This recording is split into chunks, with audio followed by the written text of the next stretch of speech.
Hi guys, Martin88 here and welcome back to another FIFA 22 video, and welcome back to a new tactics video, which is my own, which you might not want to follow, you might, but I just wanted to show you guys what I was using online at the moment, to be honest, because when I play online these days it is more obviously for fun, for content, but I'm not stressing about hitting certain levels, and that, like, those days are gone. So I just log on, score some goals, get the rewards, that type of stuff. So you would have seen the other day in my squad build up, my team has changed quite a lot. So I thought, yeah, let's show you guys the tactics that I'm using at the moment, and they're quite fun. So I thought, yeah, let's show them to you. So let's go on screen now and remind you of the team. This is the team that I'm currently using, although Boots Pereira is going to come in for Keane like any second.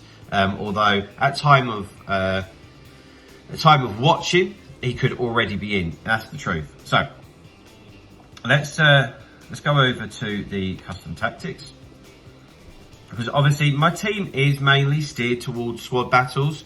Don't get me wrong. So a couple of places are out. Are out. We'll have different players for different positions, but on the whole, it still works very, very well. So you can see there that it is the 4-3-1-2 formation, okay? So we'll go through the tactics first and then go into the player instructions. So a defensive style I just have as balanced. I feel that it's quite an aggressive formation anyway, so I don't need to go pressure on heavy touch or obviously anything more extreme, which is just ludicrous. You save that for if you're a couple of goals down or whatever. Defensive width I have as 45, so I still like to stay quite narrow. When I do play the ball out to my fullbacks, I'll generally like run it wide anyway, so there's no big deal with that. Depth is 50. Reasonably fast defense, so I'm not too worried about that. Plus, this is an aggressive formation. Like, I want to get in their faces, win the ball back, attack, attack, attack. That's what I want to do. So I'm not sitting back. I'm not waiting. If anything, I'm too over the top in terms of like how aggressive I am, and I probably bring the odd person out of position. But at the end of the day, that's how I want to play, and it's a little bit more exciting. Of course, it's fast build up. It's direct passing, which means that as soon as we get the ball, there is just options galore going forward, because it seems like in this FIFA, if you give anybody the chance, they're just going to get all their team behind the ball, and it just becomes really, really boring. So as soon as we win the ball back, we want to break really, really fast. Offensive width is 50. I certainly don't need to go any wider than that, because at the end of the day, the 4-3-1-2 is relatively narrow. If you wanted to go wider than that, then play a wide formation, basically. That's the long and short of it. Players in the box, we've got 6, because we want to get players in there. Corners and free kicks, always concerned about the breakaway, and I like to play them short, is the truth. So if you're somebody that's actually very good at getting the ball into the box, and you've got like a Varane or someone that always manages to nod it in, then maybe jump that up a bit, but that's actually not a strength of mine, just being honest. So yeah, I just have that on 1. So they're the tactics. Let's go over to the player instructions.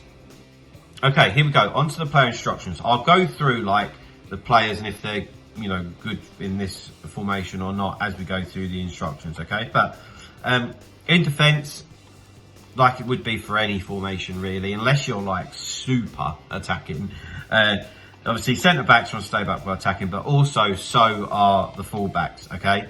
You could make an argument to have them on balance, but I don't feel, generally with playing these tactics with this formation, I feel like there's always a lot of players forward anyway, so we don't need that. Plus the 2 fullbacks do get involved with the attack anyway, because naturally they're your width, so you play it out wide and you always end up dribbling forward with them a bit anyway. And I think if you ended up in a situation where they're bombing overlaps down to the byline and stuff like that, you really are just leaving yourself just a little bit too open for my liking. So yeah, the CDM / central midfielder, which is Fabinho in our case.